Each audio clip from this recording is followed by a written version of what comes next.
At the wedding, my best friend Chris became Alec's best man, the result of a bet between us, and my brothers, although initially lukewarm to our pregnancy news, showed their love and support for me at the wedding, making me feel incredibly warm and happy. Chapter 33 Ashton's POV. It felt as if getting to the hospital took an eternity, but in reality it was only 15 minutes. I haven't told anyone where we were going. I haven't even told Maze our sister is currently in a surgery room.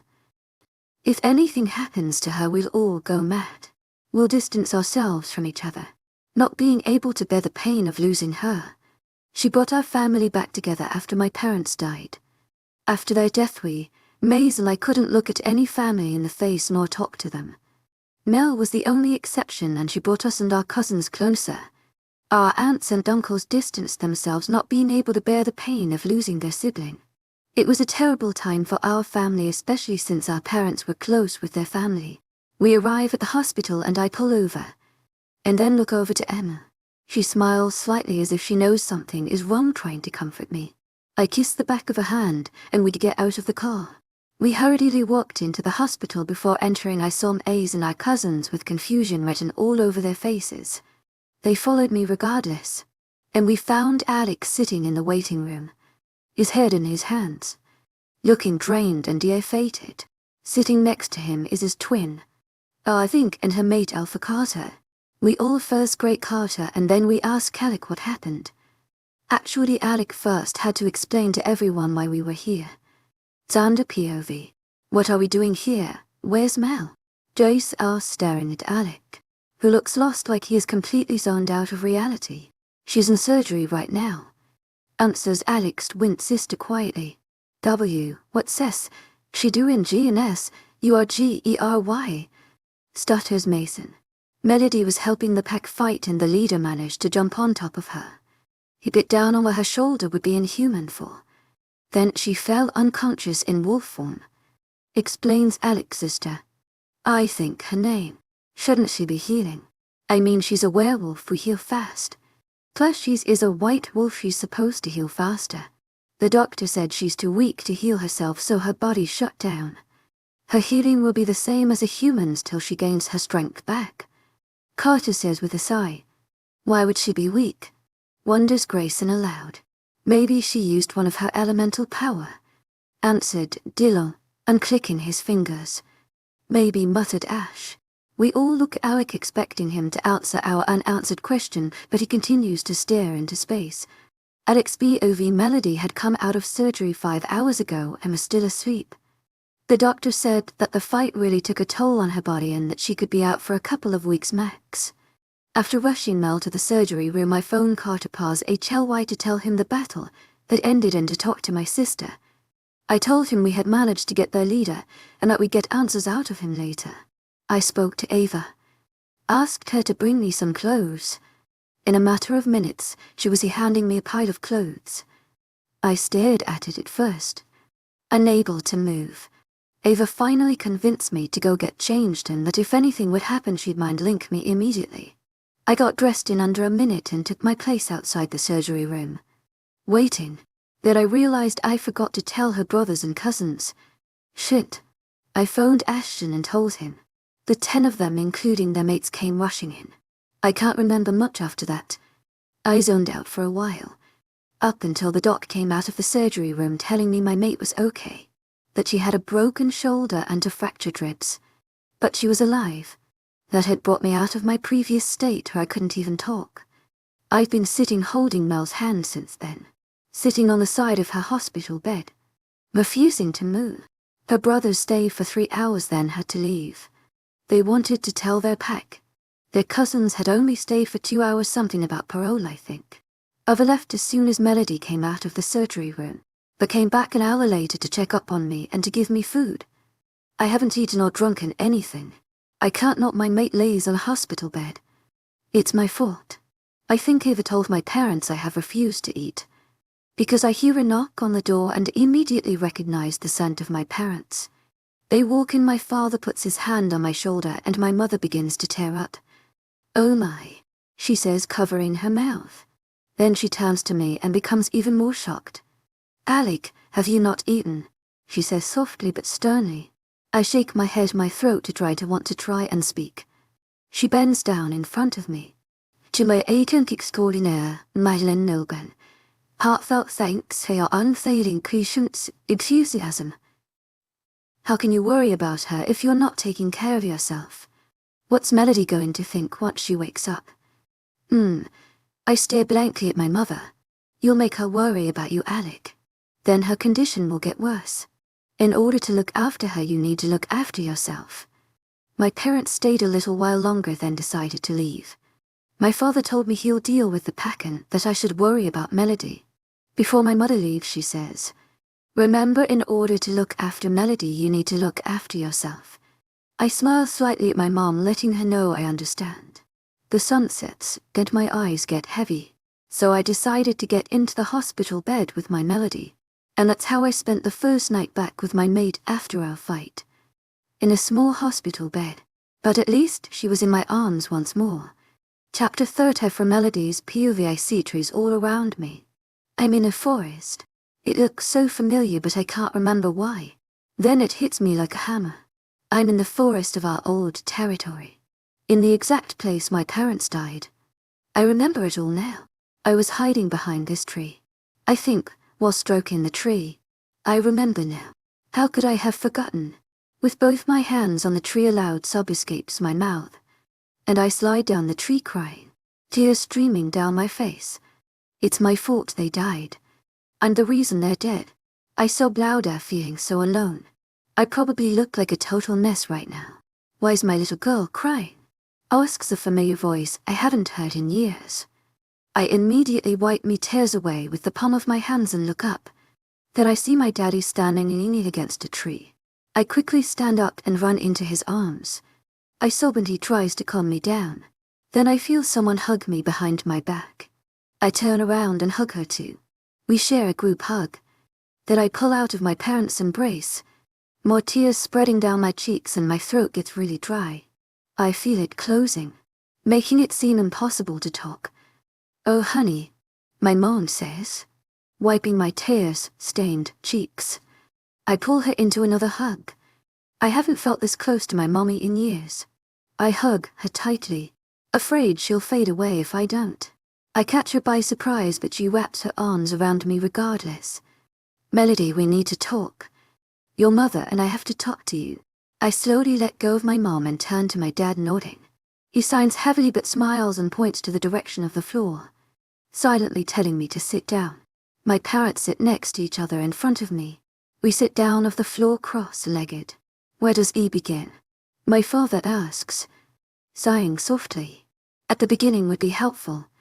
Daddy, I say, in a tone. My mom stifles a laugh. She says, rolling her eyes. I roll my eyes at her tactics. Then the two of us burst out laughing. Ahams joins in. Okay, finally, things aside, Melody. We need to talk about more important things now, my dad says, sitting up straighter. Old alpha habits. I ask, meaning his change in posture and seriousness. I smile and all of my old memories flood through my head. I remember my dad and other alphas talking, having meetings, and even though he was always busy, he made time for me. His little girl. A single tear slides down my face. We wanted you to know that we're proud of you and your brothers. Ash took over the pack and has done a great job with Mason at his side, helping him. You putting back the pieces we left off in the family. You being strong and never losing hope. We're also extremely proud of all of you. You and your brothers and cousins for dealing with this in a mature way since day one. Tell your brothers they have done much more than we expected them to do. That I'm sure they're great alphas and betas. All in all, we're proud of all of you. Tears slide down my cheeks once more. My mom puts her hand on my dad's knee and continues. And you, Melody, will be an amazing Luna. Knowing you, you'll do a fantastic job. Then everything disappeared and it all felt like a dream. All I could see was the blackest scene.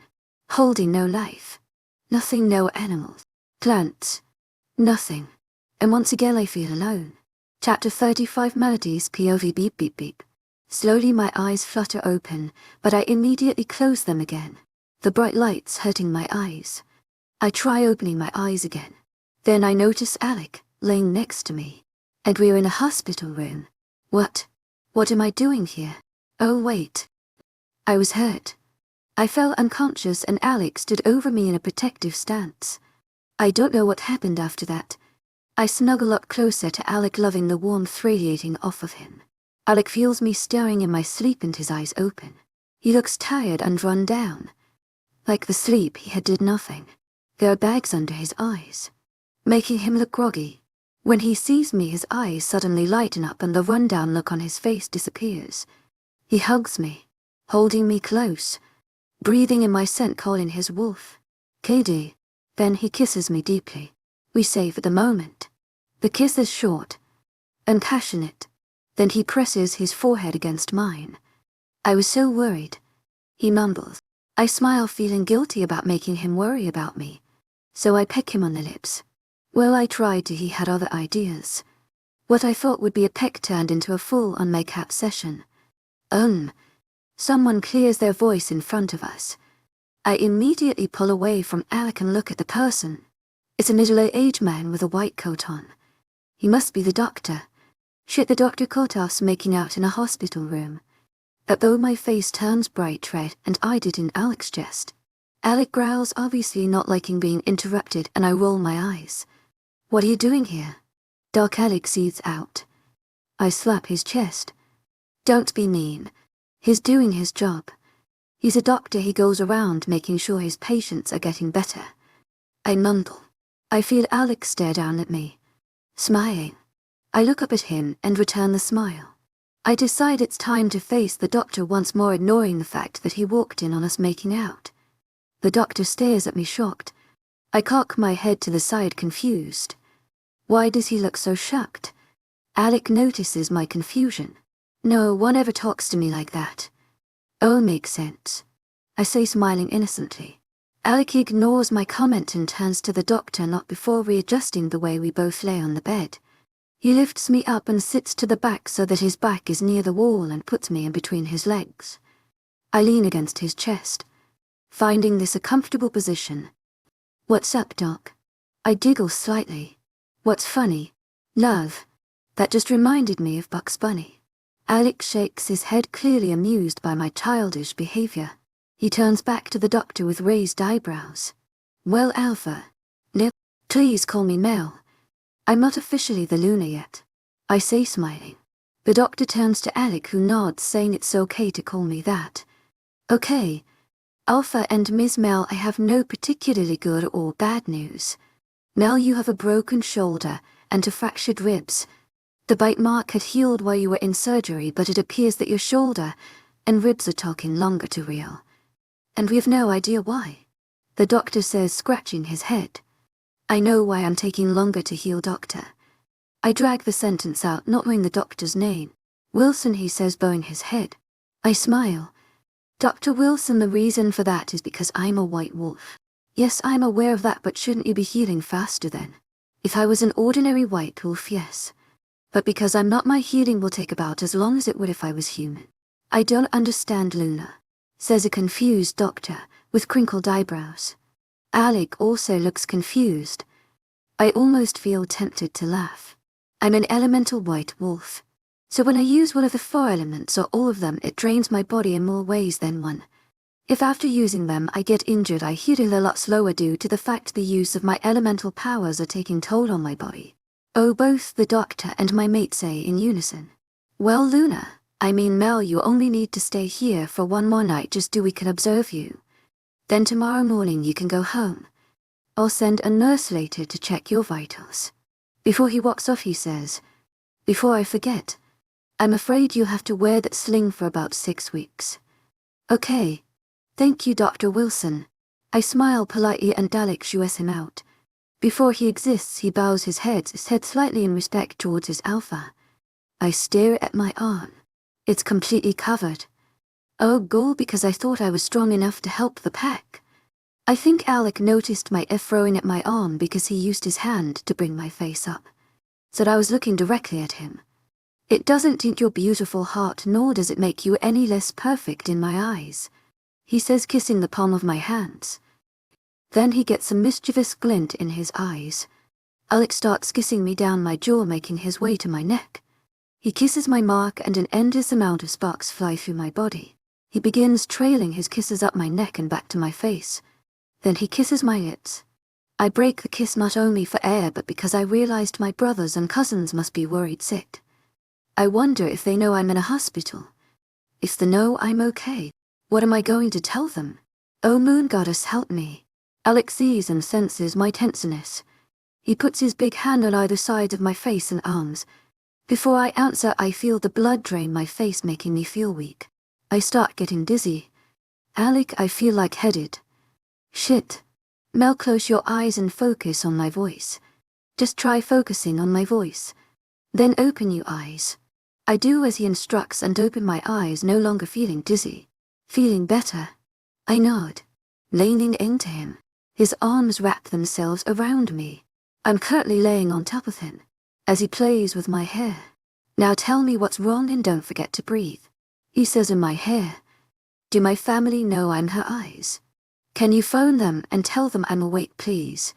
I ask with my best puppy dog eyes. Alec agrees, saying he'll only do so if I get some more rest. Wanting to see my family as well as the two new additions, Riley and Emily, I close my eyes, welcoming sleep. Snuggling closer to Alec. Chapter 36, Melody's POV.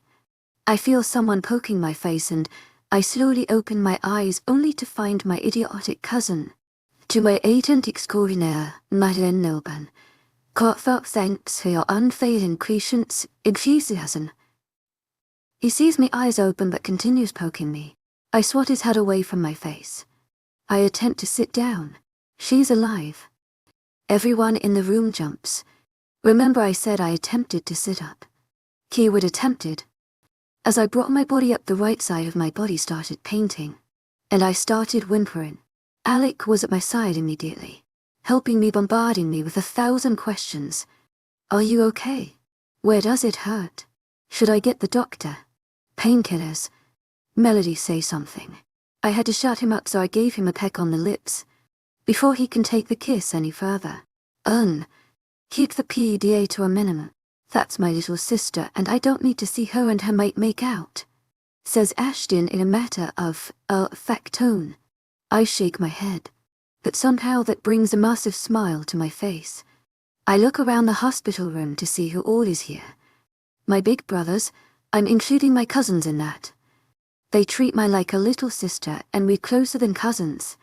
Alec's parents are here. I smile warmly at them. Ava's here along with her mate.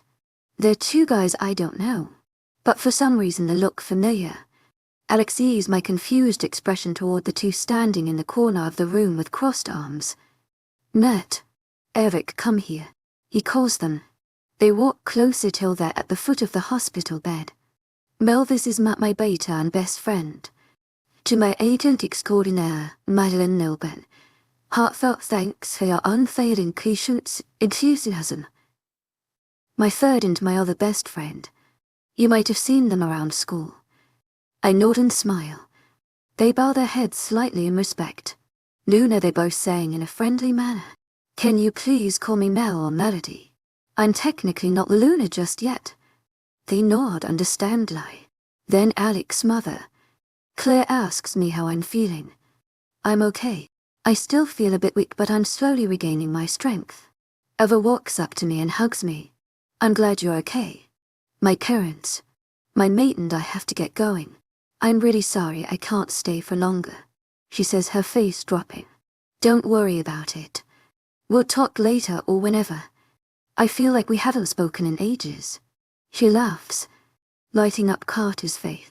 Carter shakes Alec's hand and smiles at me. His parents say goodbye and at that point it hits me. I say, referring to my brothers, as Alec closes the room door. This catches everyone's attention. Alec pulls a chair next to my bed. What's wrong now? Ask a worried Maze. A single tear slides down my face. When I was out cold after the surgery, I had a dream about Mom and Dad. What? Asks Jace. You haven't heard of them in years, Melody, says Dan. What did they say? Asks Jace. Where were you? During the dream? Asks Liam. They begin bombarding me with more and more questions. I started fanning myself with my hands. I get dizzy. I feel like I'm floating. Everything gets blown away. They immediately shut up because they know something's wrong. Mel breathe in and out slowly, like I'm doing, says Hunter calmly as the rest of them begin panicking. I do as he instructs. Alec leave a soft lingering kiss on my forehead once I've calmed down a little. My breathing is still out. Mel, sing a song that always helps you calm down, says Austin quietly. Everybody gets high sometimes. You know, what else can we do when we're feeling low? So take a deep breath and let it go. You shouldn't be drowning on your own. I sing a verse from Cold Water by Justin Bieber. After that my hand goes to my throat. It feels dry and hurts. It happens often after I don't sing for a long time. Alec pours me a glass of water and I gulp it down. He watches my every move. I sign I'm probably going to need to explain this now. Because I'm a white wolf I have certain powers other wolves don't have. The eye-changing thing Ashmaze and I have. My elemental powers. They're only some of the things I can do. What else can you do? Asks Matt curiously. Well, ever since my parents have died I've been able to talk to them through dreams. But only when they want to talk to me. I can't fall asleep thinking of them then having them talk to me. It's not something I can control. I've never heard of that. Mumbles Eric. You wouldn't have. Werewolf books only have vague descriptions of white wolves. But the clue in the description is something along the lines of, these extraordinary wolves may have powers the rest of us can't imagine having, says Ash. He nods and looks as if he was thinking back. Back to Mom and Dad Mel. What did they say? So I told them everything my parents had told me, trying hard to forget a single detail. I told them about Mom and Dad being proud of all 11 of us. And the door burst open. And in came a very distressed Chris. His eyes met mine. Then they lit up and he ran to me pulling me into a hug. Normally I would laugh but he's actually hurting me. I don't say anything. What I've missed my best friend. A loud menacing growl escapes Alec's mouth. He pulls Chris away from me. You're hurting her, he says, through clenched teeth. I grab a hold of his hand and try and calm him down. Alec, I'm okay. He didn't mean it. What's he doing here? He asks my brothers. He's her best friend so we felt the need to tell him. Since he's been like her bodyguard and big brother when we weren't around, explains Ash in a bored tone. Why does your best friend need to be a guy? Alec asks turning to face me. I sigh heavily. I really hope we don't start arguing again. He's my best friend, Alec.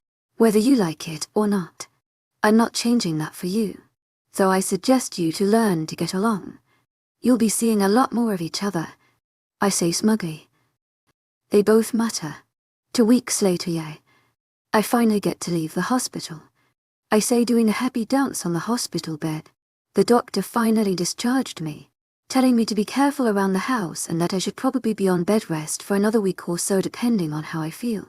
I agree I won't need to sleep in this small hospital bed, Alec says, packing all our belongings.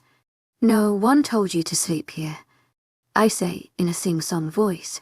I wasn't going to leave you here, he says, picking me up bridal style, with the bags in his hands.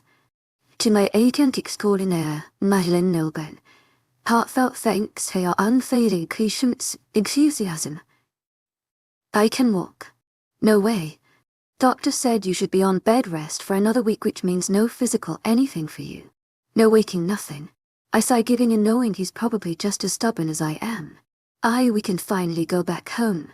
I think before being put down in the BMW I-8. It's going to be seeing long week. Chapter 37 Melodies POV 1 month later. I feel someone kiss my cheek softly.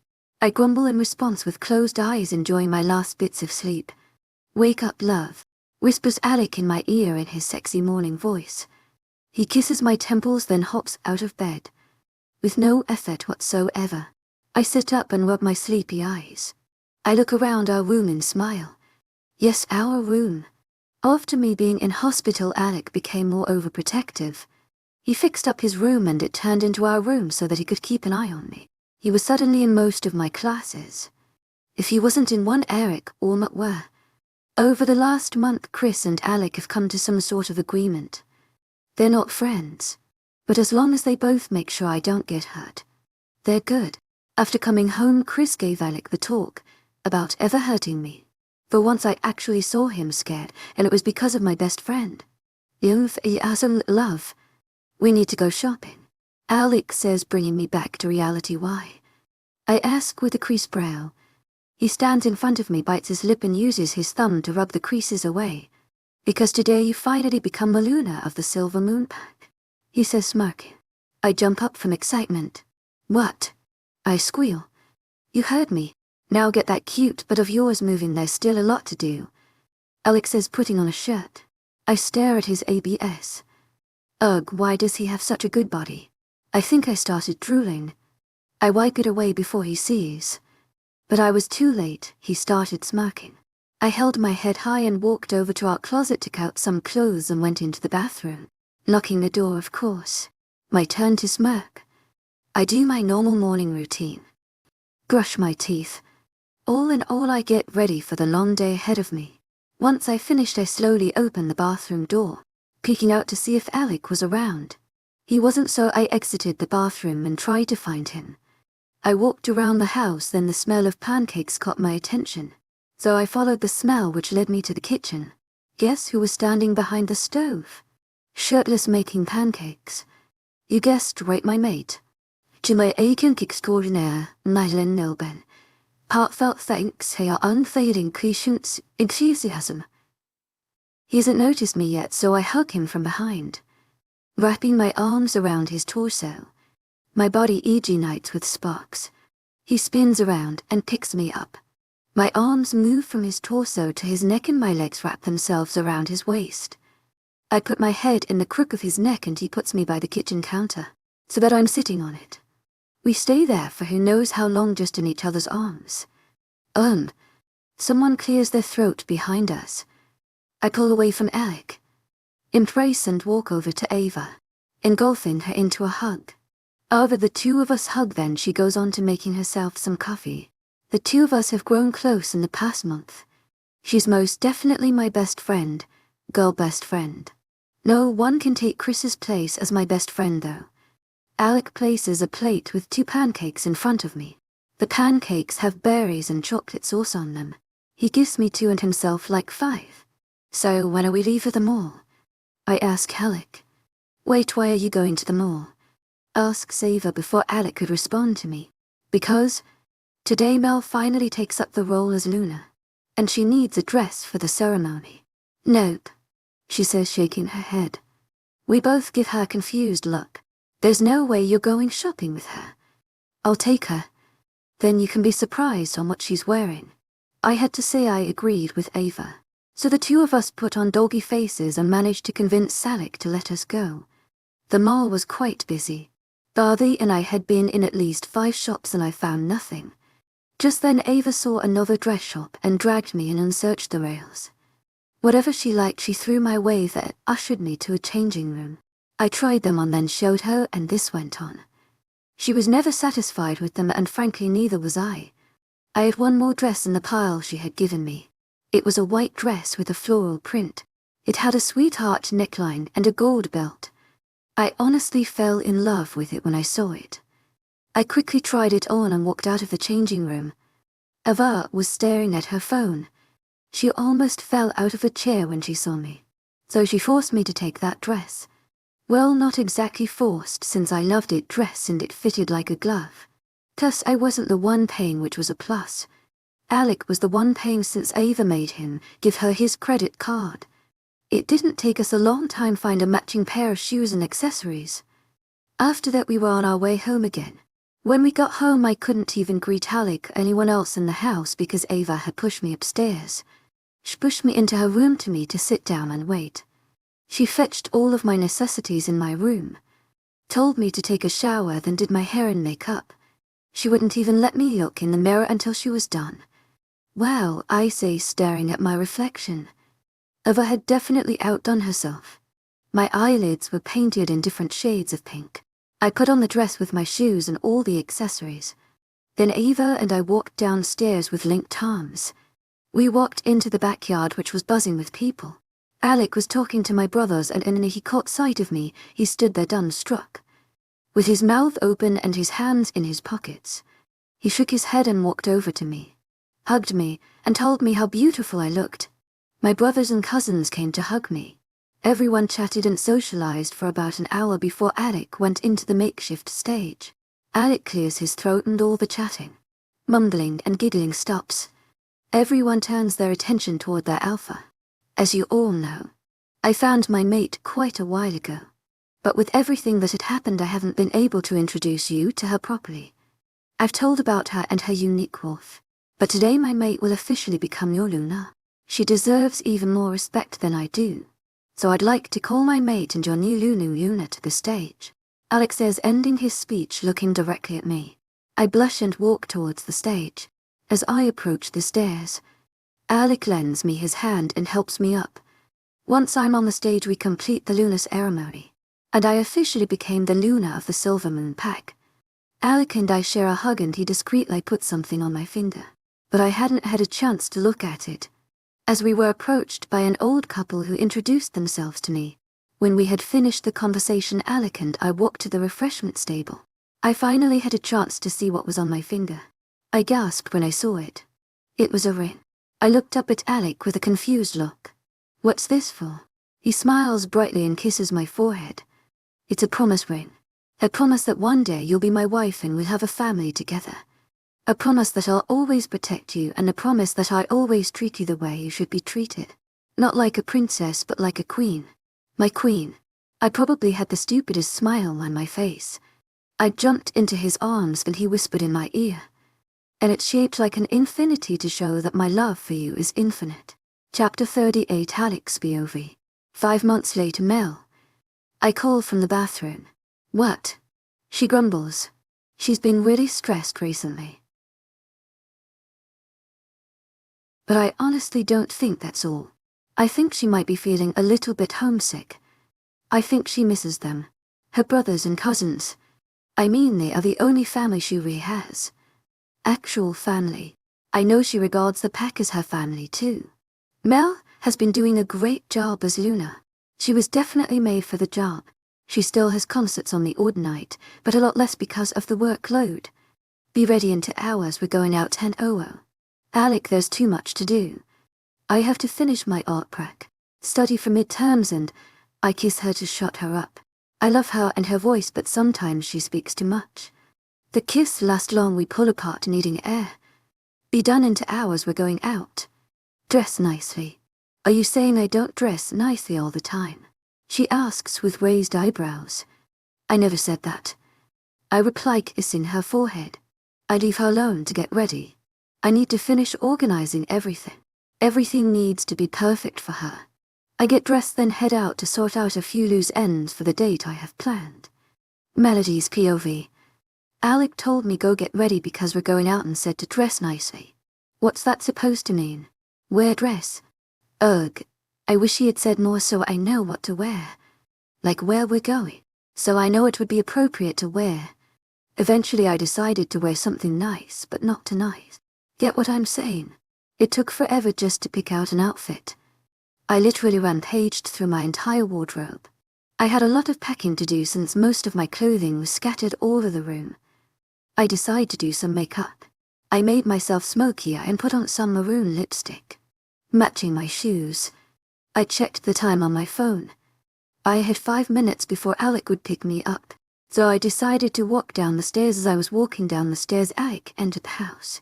He looked at me and his eyes suddenly brightened. He held out his hand and I grabbed hold of it.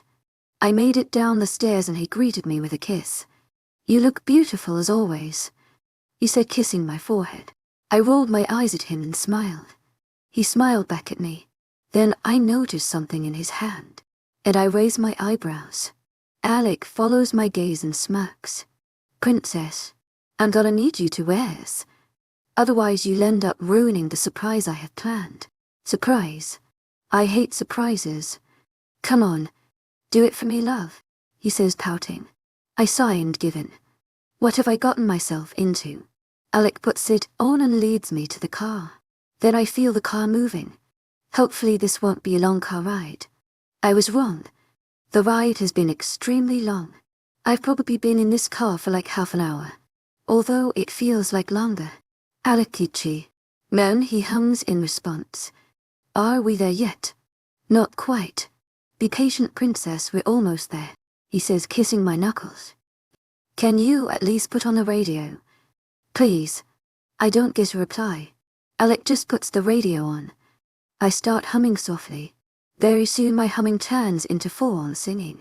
My eyelids start getting heavy and I stop singing. I lean my head against the window and sleep consumes me. You'll be the death of me, princess. I hear Alec mutter before I fall into a slumber. I feel the car come to a halt. So I open my eyes only to be met with darkness. Then I realized I was still blindfolded.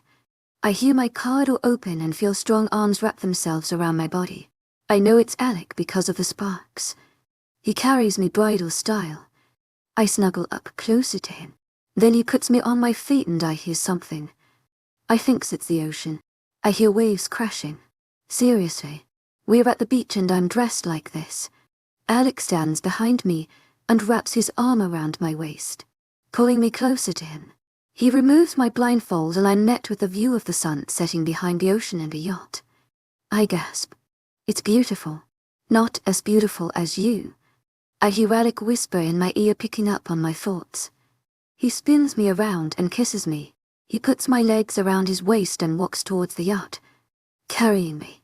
Once we're on the yacht, he puts me down and I'm faced with a table filled with food. I gasp and turn around to face Alec. Mouth agape. He smiles and leads me to the table. He pulls out a chair for me and I sit down. Since when are you such a gentleman? I'll always be a gentleman for you, love, he says, winking. Then he puts his signature smirk on his face. While I blush, I lean across the table and peck his lips. We eat supper, then Alec stands up and lends me his hand. I confusingly accept it. He leads me onto a deck and then music begins to play. The two of us dance to the music, enjoying each other's company. I lean my head over his shoulder, his hands wrapped around my waist and mine around his neck. After about half an hour we get tired and decided to go sit down again. Earlier on Alec had suggested we go swim, but I decided against it because I didn't have a swimming costume. Guess what the little bugger suggested? That we go swimming nude. I blushed crimson and clave his shoulder, saying no. Alec simply laughed at my awkwardness and embarrassment. I stuck my tongue out at him, then pouted. Then he leaned down and captured my lips. We were currently sitting back at the table, just talking about random stuff, while drinking some champagne in fancy glasses. Well, Alec was drinking. I haven't had a single sip yet. Our conversation has been too interesting. I've either been talking or laughing at something Alec had said. I noticed Alec suspiciously eyeing my glass, so I raised my eyebrows. Everything okay? Yes, why wouldn't it be, princess? Alec asks, gulping down the rest of his champagne. I nod and take a sip of mine, then suddenly feel something in my mouth. I ignore it and swallow. Big mistake. I stand up and cough. I cough and cough, trying to get whatever's in my throat out. Alec stands up and wraps his arms around my back and presses down on my tummy, forcing whatever was in my throat out. Then he puts his one hand out and catches it. I feel him freeze behind me, so I turn him around. I put my hand on his cheek and rub it with my thumb, knowing the sparks will calm him down. Once he's calmed down, he pulls me closer, enclosing me in a hug, which I return, of course. What's wrong? I ask against his chest. It's my fault you nearly choked to death. I call away, obviously confused. He sighs and rubs one hand over his face. He steps back and gets down on one knee. I gasp. No, he couldn't be doing what I think he's doing. I finally see what was inside my throat and gasp. It was a ring. His proposing. Tears stream down my face. Mel, I've loved you since the moment I laid eyes you and you ran from me. You ran because you were scared about telling me about your double life, not knowing you had from that very moment taken my heart with you. You're an amazing woman, an extraordinary wolf. You're an even better Luna. You're the most in person I've ever met. You make me a better person. I love you. Your smile and your laugh. I want to be the cause of your smile and the reason you laugh always. I'm so over the moon that the moon goddess has put us together as mates. You've changed my life for the better. And I want to be one of the biggest parts of your life. I want to wake up next to you each and every morning. Go to sleep with you at my side. Tell you how much I love you and how beautiful you truly are. So Melody, will you give me that chance? By being my wife. Being my life and the light of my world. By being Melody Silver-Moon. My face is full of tears but has a big bright smile on it. I jumped into Alec's arms and mutter yes over and over again. Alec lets out a nervous laugh and spins me around. Then he tells me about the ring being in the champagne glass. He apologizes over and over again. I keep brushing him off. But him being a damn stubborn and overprotective mate, he stated that he's taking me to the hospital to make sure I'm 100% alright. I didn't care enough to argue with him. Too wrapped up in the thought that I'm engaged to the man of my dreams. Alec picks me up bridal style and carries me to the car. And the two of us are off to the hospital. Chapter 39. Nelly's POV. Alec carries me into the hospital bridal style. I'm starting to wonder whether he notices I have working legs. Doc, he shouts. Everyone turns their attention towards us and bows their heads slightly. I hide my face in Alec's chest, a little embarrassed at the situation. I eventually move it so I can see again. Then I see a lady walking towards us. She must be a doctor, but she's not my doctor. I mean, I've never seen her before, and I thought I knew everyone. I've been in this pack long enough to know most people by their faces. I suck at memorizing names. She must have a high ranking because I can feel it oozing off of her. She stops in front of us, a massive smile tugging on her lips. What did you do this time, little bro? Alec looks shocked but quickly covers his facial expression. Diana, what are you doing here? I'm this, wait, little bro. I ask, cutting her off. I look between the two of them, utterly confused. Alec decides then it's the perfect time to put me on the ground. He scratches his neck awkwardly. I may have forgotten to tell you I have an older sister. You forgot. The two of us yell in unison. Alec continues to scratch his neck and laughs awkwardly. I wave slightly. Hey, I'm Mel. Nuckle head's mate. I'm Diana, Stupid's older sister. And I happen to be a qualified doctor, she says, bobbing her head in his direction. So what can I help you two with? She asks, lifting her brow and smirking. Alec says, explaining what happens with the proposal. While doing so, he pulls me closer to him and I hide my face in his chest out of embarrassment, and because this is how I'm meeting my mate's older sister. Diana bursts out laughing once Alec finished explaining. She wiped away tears that formed in her eyes and leads us to a room where she could make sure I was all right. I told her and Alec I was fine, but they continued walking in the same direction, ignoring me. I pout and cross my arms like a little child. Alec notices. He wraps his arms around my waist and pulls me towards him while chucking. He pecks my forehead and then my lips. He rubs his nose against mine. To my agent extraordinaire, my Nelbe. Can't thanks for your unfailing patience, enthusiasm. He whispers while rubbing his nose against mine. We now stand outside a room. Diana opens the door and leads us inside. I stare at the colorful walls that surround me. I'm currently sitting in a little hospital room tapping my foot with Alec. Diana had just finished checking me out, making sure I was okay. She said that my throat might be a little sore, so I should try to minimize my talking. That made me frown and Alec immediately knew why. Does that mean she can't sing either? Alec grabbing my hand, rubbing his thumb over my knuckles. I'm afraid not. I want her to rest her voice for days. If she can rest it for longer the better. I nod. Will I need to spend the night at the hospital? Yes, Alec says, cutting his sister off. She raises her eyebrows at him and he growls possessive lie. She puts her hands on her hips, daring him to do that again. He glares at her and pulls me into his lap, playing with my hair. Alec calms down and sighs. Sorry, Diana, but I want Matt Mel to stay here overnight, so that the doctors can monitor her voice, to make sure she's okay. Okay, she mutters. I'll book her in and tell another doctor to monitor her. Any preferences to a doctor? Yes, I want the pack doctor observing Mel. You're going to need to be more specific, little bro. Which pack, doctor? Your pack has 5. And yours has 10. He says, pulling me closer, if that's even possible, Alec. Exaggerates Diana, running a hand over her face. Stop being impossible, Alec. Okay, fine. Doc Wilson must look after her. I don't want the other pack doctors monitoring her. Alec says, sticking his tongue out at his sister. I wonder why. She says, tapping her chin. Maybe because they're all young males in their 20s. Alec growls and Diana smirks. I pull Alec face to mine and kiss him, hoping the sparks will calm him down. Just then his phone rings. He lifts me up and puts me on the chair.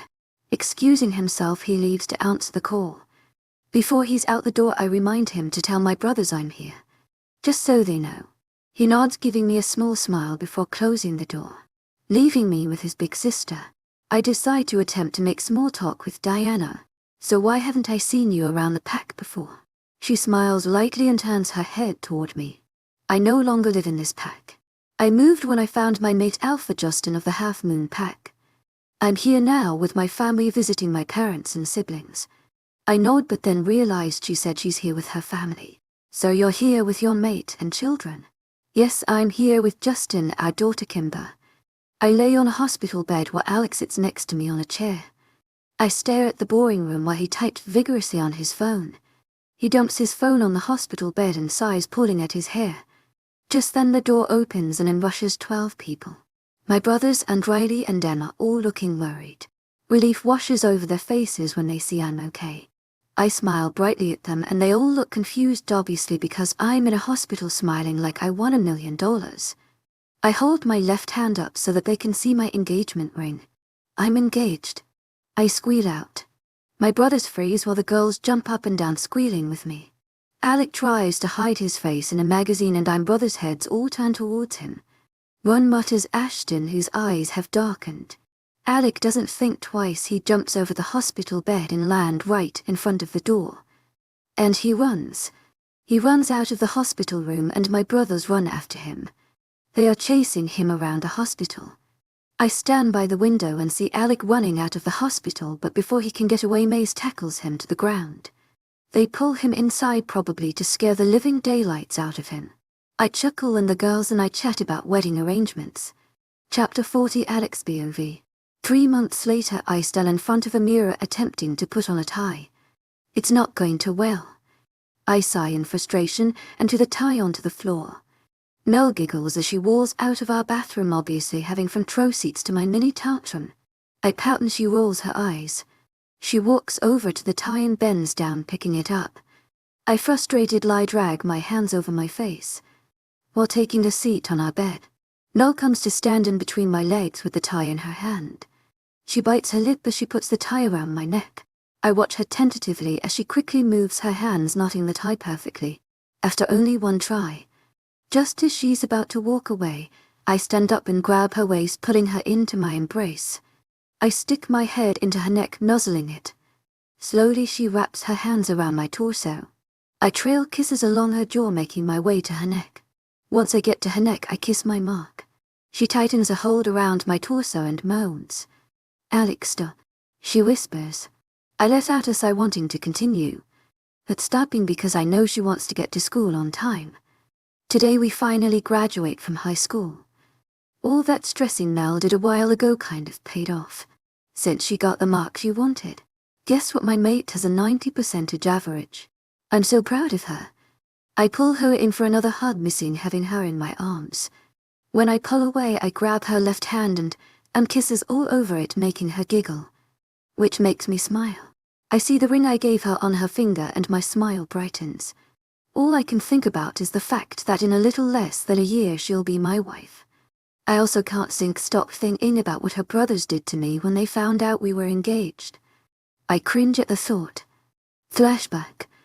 I ran toward the exit of the hospital, hoping that none of her brothers would catch me. I see the exit and make it out, but I hear footsteps behind me, so I idiotically turn around to see. I raise my eyebrows when I find no one behind me. I continue running and then all of a sudden I'm tackled to the ground. I fall, making a loud ONPH sound. I turn my head to see who tackled me, only to find To my agent extraordinaire, Madeleine Nobin, heartfelt thanks for your unfailing patience, enthusiasm. You tackled me.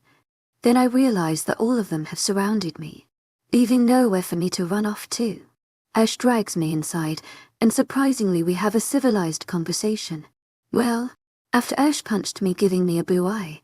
Oh, and after Maze punched me in the ribs too. Mel and I got into the car and drove off to our farewell. A smile makes its way onto my face because we'll be seeing Ava again. And Diana and my niece along with Di's mate are still here. So we see each other. Ava moved in with Carter about 3 months ago. I know I complain about might, but she still might win. I still miss her. I miss annoying the hell out of her mainly. As soon as we got to the school, like Wiki got out of the car and made my to Melody's door. I open it and give her my hand, helping her out of the car. Before we left the house, we had to put on those cloak thingsy that people wear when they graduate, as well as that weird hat thing. And let me tell you, she looks adorable in hers. Our school made us wear blue ones. Some crap about it being school COLURS or something. The two of us made our way to the field. Since that's where the ceremony would be, the teachers said, we had to make good use of the sunny weather. Mel and I go our separate ways trying to find our seat. I easily find mine because it was next to Ava's. I hug her and the two of us chat just before the ceremony begins. I asked about her new pack and about how her mate was treating her. She said that everyone has been very welcoming and that on Saturday it will be her lunar ceremony. She invited Mel and I, Diana and her little family, and of course our parents. When Dad found out she was moving in with her mate, he was more protective than he was with Diana. He blames it on fact that she's his little girl, the one that wasn't supposed that to leave him. He gave Carter a long lecture on hurting his little girl. He's still pissed that her first mate had enough guts to reject her.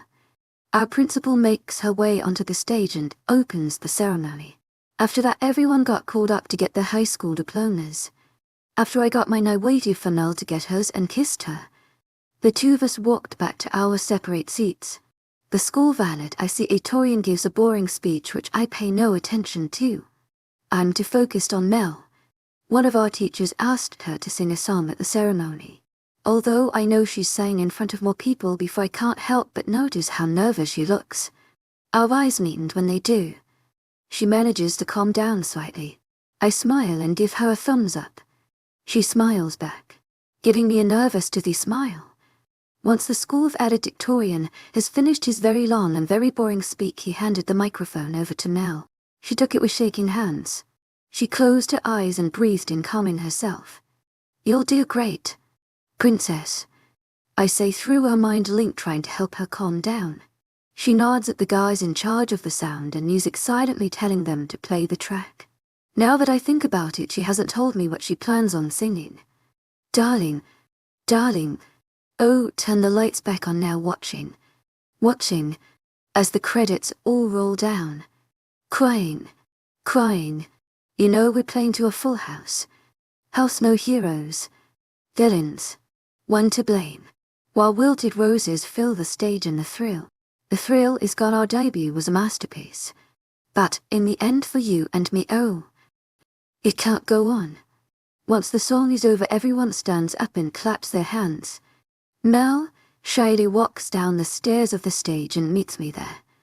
When we're close enough, I pull her closer to me, my hands gently cupping her face as I kiss her passionately. She wraps her arms around my neck and her hands go to my hair. She tangles her fingers in my hair. I smirk against her lips remembering last night. This is our last kiss at this crappy place. Looks like hell's finally over. Epilogue Melody's POV. So we are going to have to move the wedding forward. By almost a year forward. Why? Because I'm pregnant. You see, the night before Alec and mine's graduation, we might have done the naughty without protection, which led to now, me finding out I'm pregnant almost a week later. Alec made me take a pregnancy test. He said I've been getting mood swings and odd cravings, so he bought pregnancy tests because he had a suspicion. So I took two, both positive. I'm standing in the bathroom. Mel they get from shock. I'm nervous. I don't know how Alec is going to react. I'm afraid that my brothers will all be disappointed in me. But then Viola decides to butt in. Remember that Ash and Maze both mocked and had sex with their mates after a month of being together.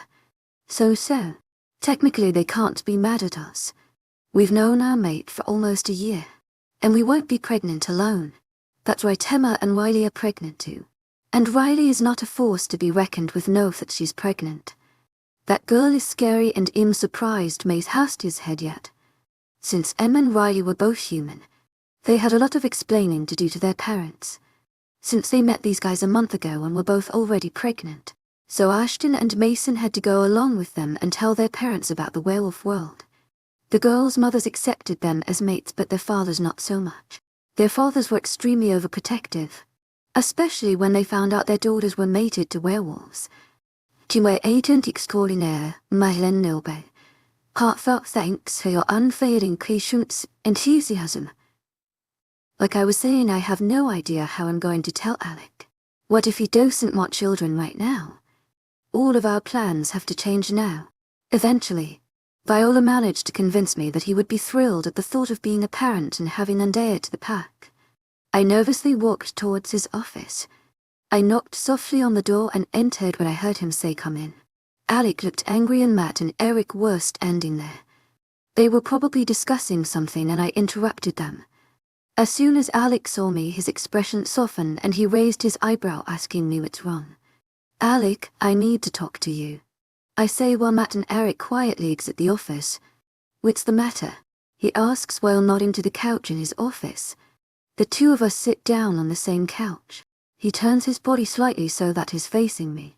I fiddle with my fingers trying to think of ways to start this conversation. How do I tell him that I'm... Alec gets up from the couch and crouches down in front of me. He gently lifts my chin up so that I'm looking directly at him. "Melody, you know you can tell me anything." I nod. My throat feels like it's closing, making it feel impossible to say anything. Alec nuzzles his head in my neck, breathing in my scent. I try and dig my head deeply into his chest. His scent helps to calm me slightly. "Now tell me what's wrong, princess." "Okay, here goes nothing. I'm pregnant," I whisper, afraid of my own words. Alec immediately pulls away, so that I'm arm's length away from him. He searches my face, trying to see any trace of me lying. Why would I lie about this? This is serious. Then a massive smile breaks onto his face and he lifts me up, spinning me around. I can't help but giggle. All my worries go outside of the window. We're going to be parents. Alec happily whispers, putting me down, staring lovingly at me. 1 month later, I stand staring at myself in the mirror, fixing my wedding dress. While Ava, Riley, Emma and Diana stand around me, gushing and squealing like girls being gassed out for the first time. While Kimber, Diana's daughter, watched them mouth agape. Okay, so you've guessed it. Today's my wedding. We're all trying to get ready for the wedding ceremony. Ava is my maid of honor, and Kimber is a flower girl. Kimber looks utterly adorable in her little dress. I could just pull her cheeks. Emma and Riley are not bridesmaids. They're just helping me get done.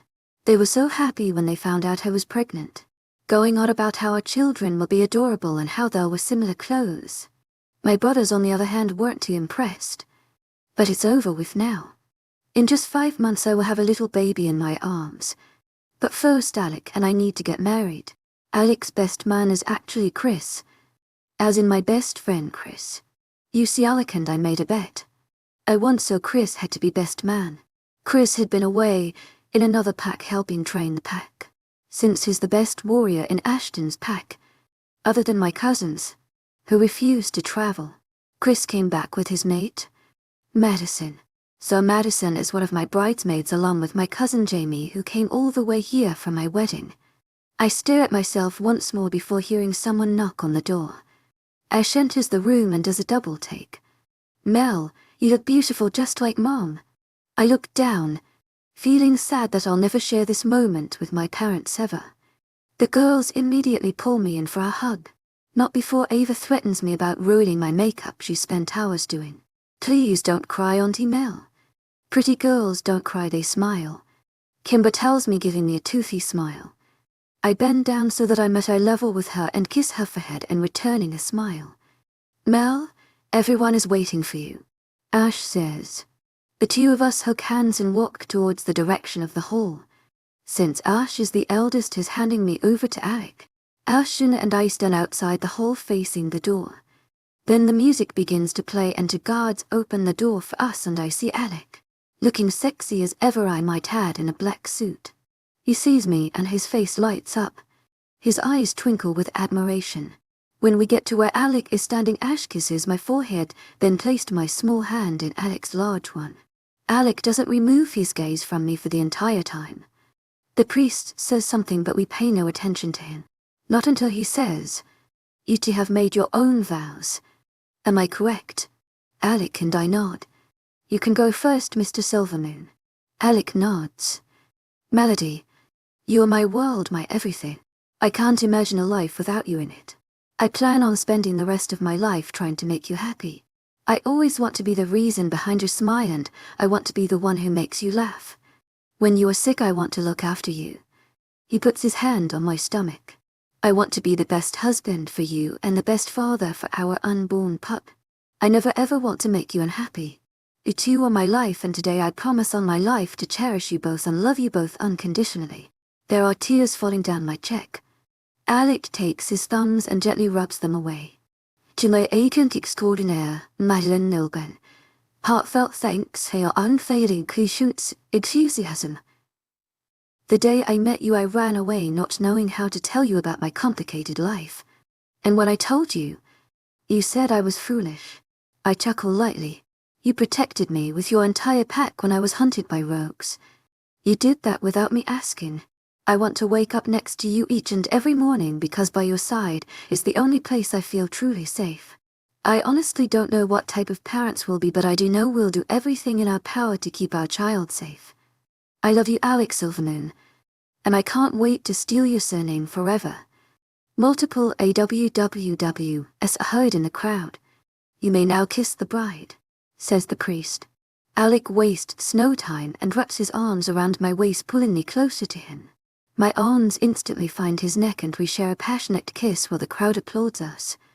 This is our love story about all the challenges we faced and everything we've been through and possibly what we will go through together. And this is how I became known as the Alpha's famous mate. Thank you for tuning in. If you enjoyed this episode of the story, please give it a like. And don't forget to subscribe to get notifications for updates.